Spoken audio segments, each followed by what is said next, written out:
Pakistan is counting on its young population to drive future economic growth, but millions of future workers are already being placed at a disadvantage before they enter the workforce. Around 40% of Pakistani children under 5 are stunted, compared with roughly 30% across South Asia. Stunting is not simply about height, it is a sign of prolonged deprivation during the years when the body and brain develop most rapidly. Poor nutrition, repeated infections, and unhealthy living conditions can weaken a child's ability to learn, work, and earn later in life. This means Pakistan's workforce crisis begins long before young people start looking for jobs. A large population becomes an economic asset only when people are healthy, educated, and productively employed. Pakistan is falling short at each stage.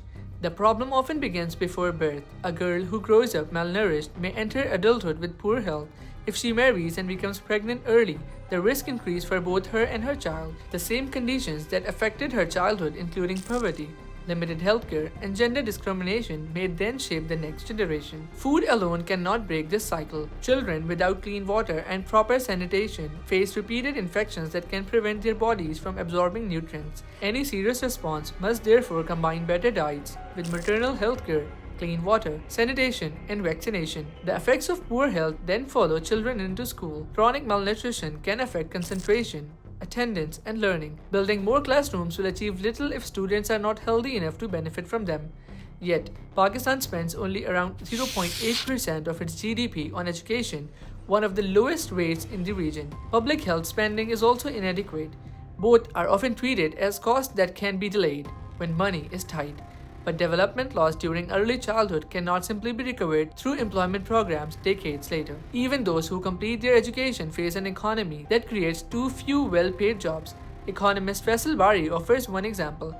His driver earns Rs 40,000 a month. The driver's daughter has a master's degree and teaches at a nearby school, but earns only Rs 15,000. Her experience reflects a wider disconnect between qualifications and wages. The problem is particularly severe for women. Social restrictions keep them out of many professions, making teaching one of the few widely accepted options. Schools can then pay educated women extremely low salaries because they have limited alternatives. Pakistan consequently has one of the region's lowest rates of female participation in the workforce. Women also account for around 35% of PhD graduates from Pakistani universities, yet they remain largely absent from leadership positions in co-educational institutions. The country invests in educating women but fails to make full use of their skills. An economic advisory group brief estimates that every additional year of schooling increases annual earnings in Pakistan by about 6.5%, among the lowest returns globally. In 40 of the 126 districts studied, the return was estimated at 2% or less. This does not mean education has no value. It shows that degrees alone cannot produce prosperity when the economy does not create productive work. All of this is largely missing from Pakistan's budget debate, which remains focused on taxes, deficits, and IMF targets. Pakistan has around 241 million people, and its population is growing by 2.55% each year. At this rate, the country adds roughly the population of Lahore every 2 years. That increases demand for food, schools, hospitals, housing, water, and employment. But the real question is not how large Pakistan's population becomes. It is whether the country is investing enough into the people being added to it. A government can borrow money to manage a temporary financial crisis.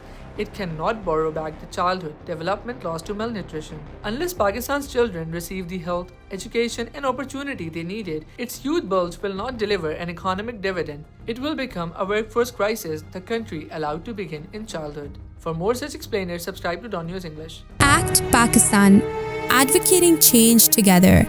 A Dawn Media initiative.